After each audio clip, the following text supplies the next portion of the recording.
Good evening. You're listening live to the Xtreme Movie Show. I'm your host, Rob, broadcasting from the Pine Hills Palace, just west of Orlando, Florida.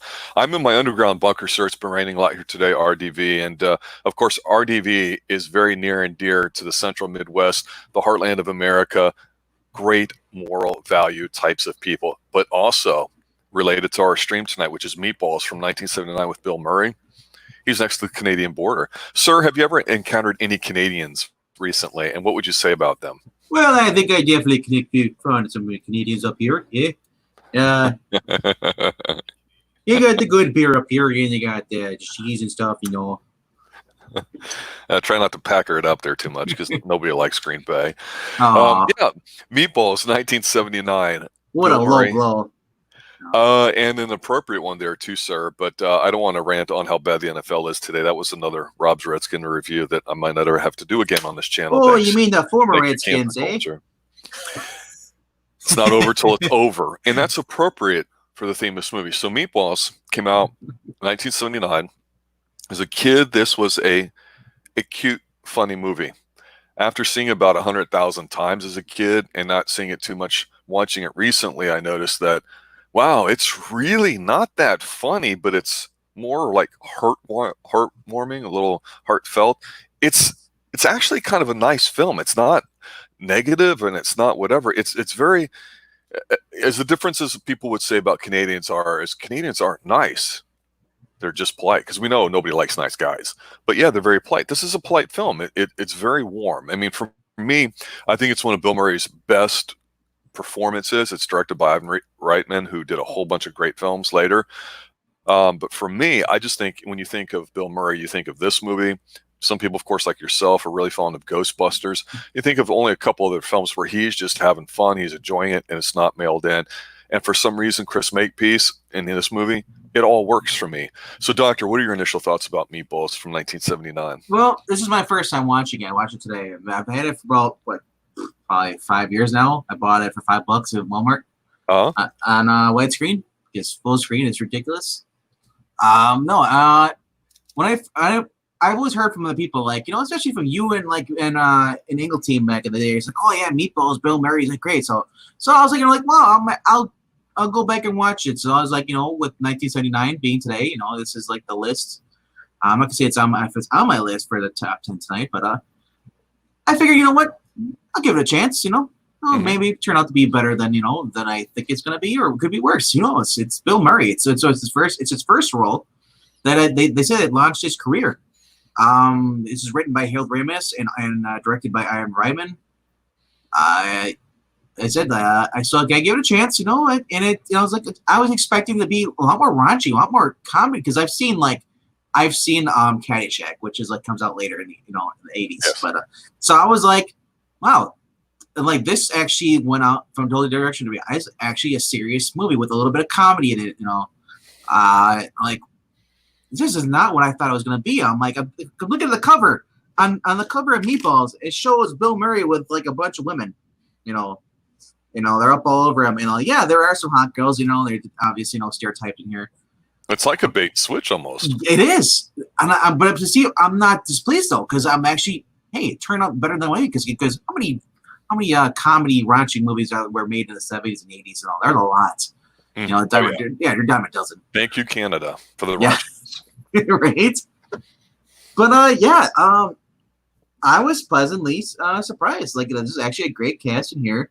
Even though Bill Murray is the only person here that you recognize, everyone else is a nobody, pretty much. Unless you're older, you might recognize the guy who plays the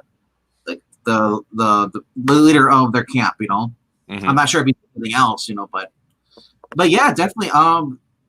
It's a heart-to-heart film. I was like, with a little bit of raunch, a little comedy, but that's it. I was like, wow, this is actually a really good movie, and because. Yeah, I like comedy movies, if it would have been a little more raunchy or comedy, I probably would have liked it a little bit more.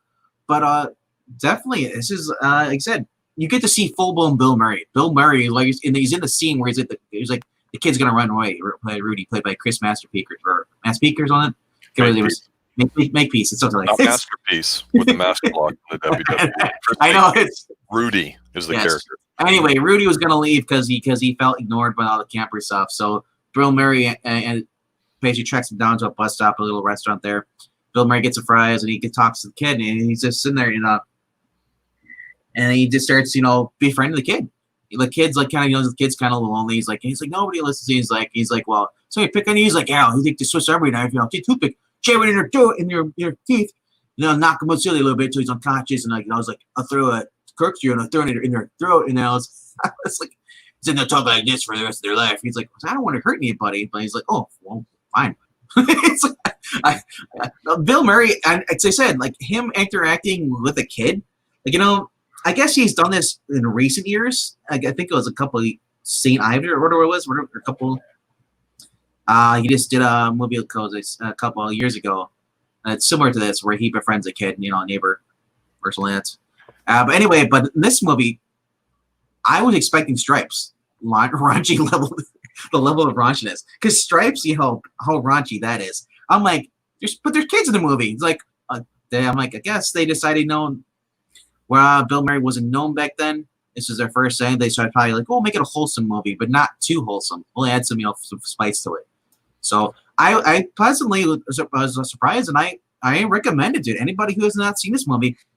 Watch it.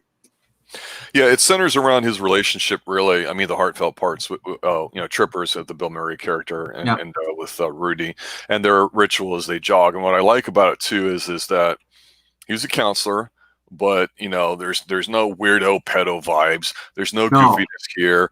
All the counselors, are conveniently matched up where they end up, getting the hots for somebody and goofing off. But it's not, oh, I'm going to bend you over the boathouse and ram you silly like it's a porno, like everybody would do today who's 12 years old and throw it on TikTok. It's we're going to go out, we're going to kiss, we're going to make out. It's teenage stuff. So you got a guy who's awkwardly adolescent, and he's bonding with this guy. It's kind of bad because he's got a workaholic father. And again, so the theme of the 70s is what, you really start seeing how men aren't portrayed particularly well or solid families. And that's a theme we'll talk about later tonight on Top 10 Tuesdays with the film Kramer versus Kramer, honestly. But Meatballs kind of shies away from it. And so, yeah, if you've ever been to summer camp as a kid, they weren't necessarily a bad thing to do, but there was a little level of nervousness about it. I always thought, summer camp was seen as a bit more fun in a way than public school, because you're forced to do it. Camp, you're kind of not. So to me, it's a bit of a different situation. And so it was nice to see, a kid that, he wasn't ugly, he wasn't fat, he was like a normal kid trying to fit in, a little bit of shy, nervous. And it's a really good performance by Chris Makepeace in here.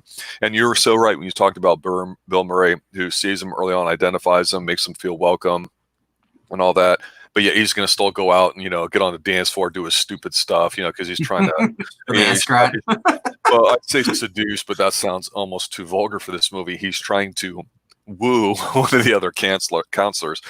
But it's really almost like a collection of skits and people pulling pranks. And it's really like a harmless film, except for, you got to have it go somewhere. And that's where they have this big contest versus the elitist other campers. And so like the third act basically is what happens here, and then of course there's some shenanigans which makes you go, ooh, they're bad guys. And it was true that for Bill Murray, while people loved a lot of his scenes in here, it was his, it just doesn't matter speech, which you're like, okay, this is dumb, this is stupid. But then as a kid, when you watched everybody having fun, pulling the shorts off like the basketball players and doing all sorts of stuff, saying, yeah, we don't care if we lose, we're just going to embarrass you.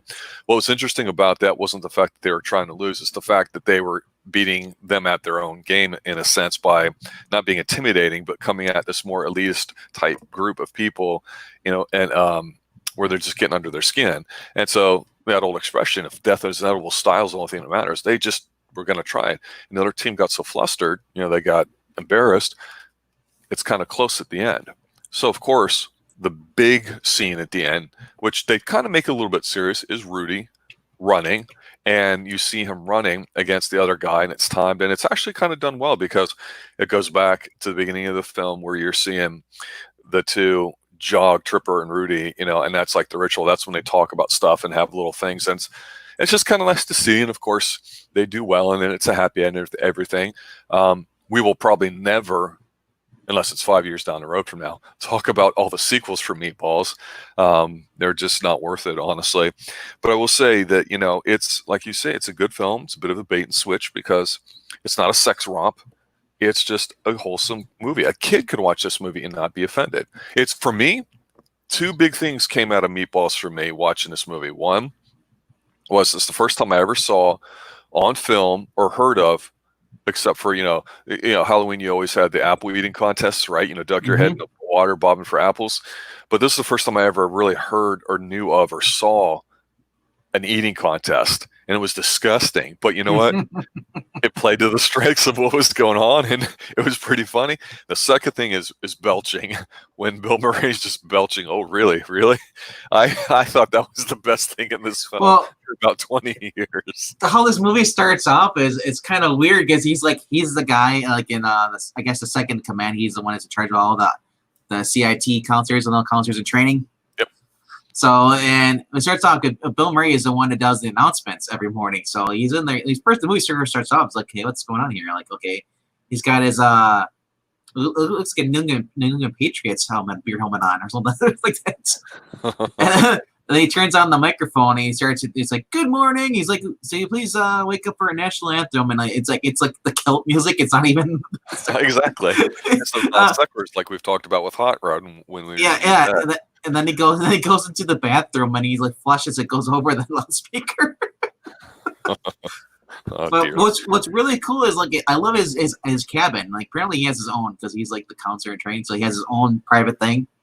But I'm like, oh, the graffiti all over his cabin was kind of ridiculous. But I like his setup. Another thing we didn't pick up was when he's bonding with Rudy, they're playing game of 21. And they're playing for peanuts, literally playing for peanuts. I thought that was the coolest thing ever. He's like, after he's like, seriously, you won? He's like, oh man, he's like, look at you taking like, some barrel full of peanuts. And his kid's starving in Africa. Well, the thing about like Animal House and Meatballs and Ghostbusters and other movies like that from the 70s to the 80s is that there's a certain amount of ad-libbing that's allowed. And when you trust certain people like Bill Murray to do that, you can kind of capture on film that chemistry that works. When you write a joke and it's 3-sentence setup like most sitcoms with laugh tracks, it just fails miserably. But here, you're going, wow, this guy Bill Murray's, whoever he is, he's really good. And of course, people might know him from Saturday Night Live, and people might be familiar with Canadian type comedy, which I would say is a little different, from watching SCTV or anything like that in the mid to late 70s. That was certainly on down here in Florida. But one thing I wanted to bring up too was a while back around last year, Halloween, we were doing a bunch of scary movies. And one of the movies that we watched that we thought was really good and we covered was An American Werewolf in London. You remember that, right? Yeah. So David Naughton, who's the lead guy in there, that guy, he actually was, had a hit single, Making It. And I remember seeing like him on, I don't know if it was, Soul Train or, there was a disco show on back in the day because we didn't have MTV yet. But it was a hit, and it's very disco-ish, and it's in this movie too. And I was like, oh yeah, I'd forgotten about it. So when I was rewatching, I was like, oh, that is Making It. And then of course he was in the Dr. Pepper ads that were really popular for a long time in the early to mid 80s, let's say. And then of course there's An American Werewolf in London. So as a kid, when we talk about top 10 movies of 1979 here a little bit later with Angling Team from I Love Comics, I know that the three of us aren't going to have all the same films, but one of the things that we talk about with themes is things that come up. And for me, yeah, this movie is not one that I would go out and rewatch tons of times, but it's almost like it's too clean. It's not, there's no real, like we say, the adult humor in it for adults, and there's no really sexual hijinks or graphic nudity or anything like that. And that's not a bad thing, but like I say, it's so harmless that a kid could watch it and again not be offended. Now kids today, for the most part, I don't know how much they really go camping like they used to, but back then it's like, oh, it's about camping and stuff's gonna happen. So yeah, I agree with you. I think it's a pretty decent film. There's one of the other guys that got in here was Hardware. That's the guy that was on here. The guy, played by Matt Craven. He was the one that was hooking up the air conditioning. Oh, okay. In this movie, okay. Yeah, they stole the basically the main the camp leaders, like so it's air conditioning because so he's like you guys ready? We're gonna have the coolest one of you. He's like he's got all wired out. He's like he's like because he hooked up to the outlet and everything. They're like, oh yeah, we're air conditioning. Turns it on, and all the power goes to camp. He's like, Hardware, you're a dick. I mean, such a great guy. I mean, I love in the movie. I mean, his character, he's out there. He's like, he's not your normal person. He kind of reminded me of freaking Hot Rod. The way his haircut is, he's a little Andy Samberg going there. But this guy actually, unlike like Bill Murray, he went on to do something not as big a star as Bill Murray, but he went on to do films like such as Crimson Tide, Be a Good Man. He was in the first X-Men First Class, Public Enemies, Disturbia, Deja Vu, The Life of David Gale, Tin Men, K2, Mm-hmm. But yeah, I mean he's even after he was this whole movie launched his career too. So he went on started off in some comedy, pilots opposites of Alan Arkin, Richard Lewis, Andy Potts, Holland Taylor. No, he went on to after the Meatballs. What's that? Jacob's Ladder. Nice. Yeah. Yeah. The thing too is, you point out about how sometimes you get a movie where you go, okay, this is the movie that like William Shatner did that nobody knows about, like Impulse that we covered on the Too Extreme Horror Show, that was filmed locally here in Central Florida way back in the 70s. Okay, when Shatner dies, people probably want to watch it. It'll probably become popular for like a minute, but bottom line is it was a weird experimental film, and thankfully, we had the foresight to cover it. Something like Meatballs, when Bill Murray passes, people are going to be like, oh, yeah, I remember Meatballs. But I think people that are younger think of them from like Ghostbusters, maybe, and just because of Ghostbusters getting rebooted, but then just his later work. So to me, a lot of people, I think, don't realize he was on Saturday Night Live. He did do this. I'm sure when we redo the 80 movies, we're going to be talking about Caddyshack, and he was in that and was fantastic. But at some point, he just kind of like lost it, I think, and when nobody really thought he was funny anymore. It was like, instead of being nice like he is in here with Rudy, the way he comes across on screen, he comes across as bitter and sharp and just angry. And it's hard to explain when that transition happened, but I know we'll be talking about that. Yeah, he also was in Timeline.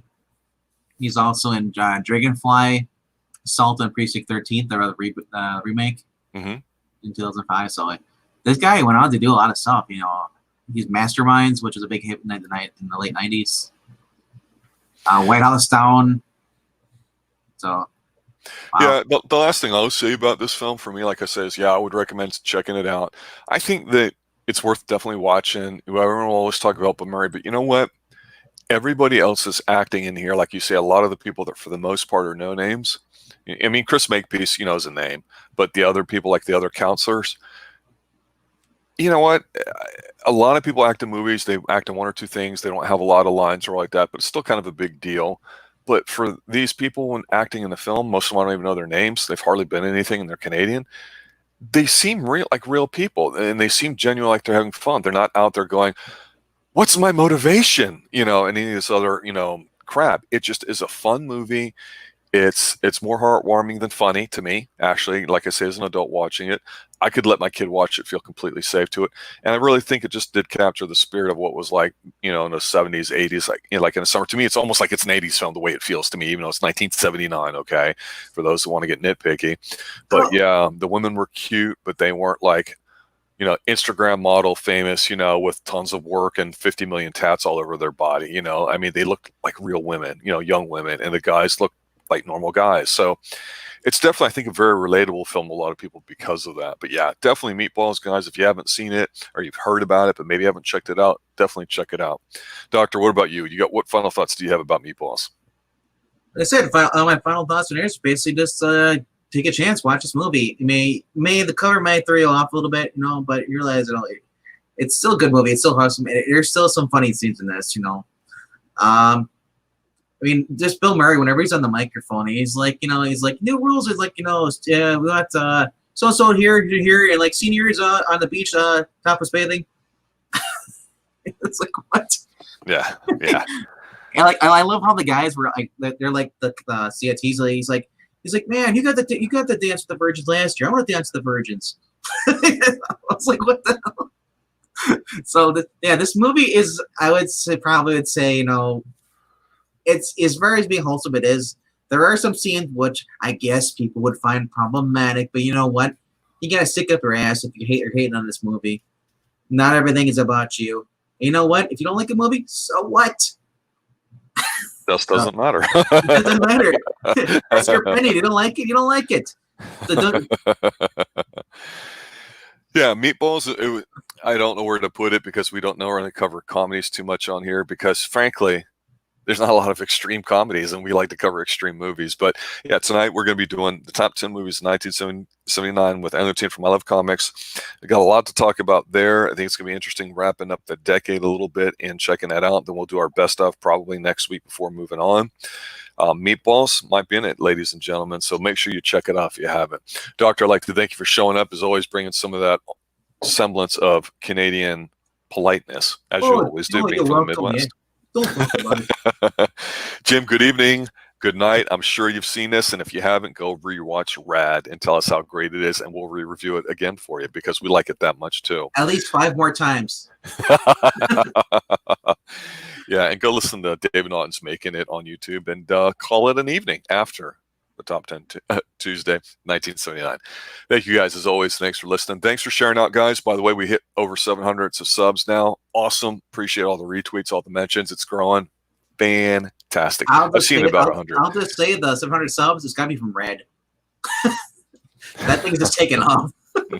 Right, that's true. It's the most trending thing in the past week. Yeah. All right, guys. Thanks for listening. Stay extreme. Good night, guys.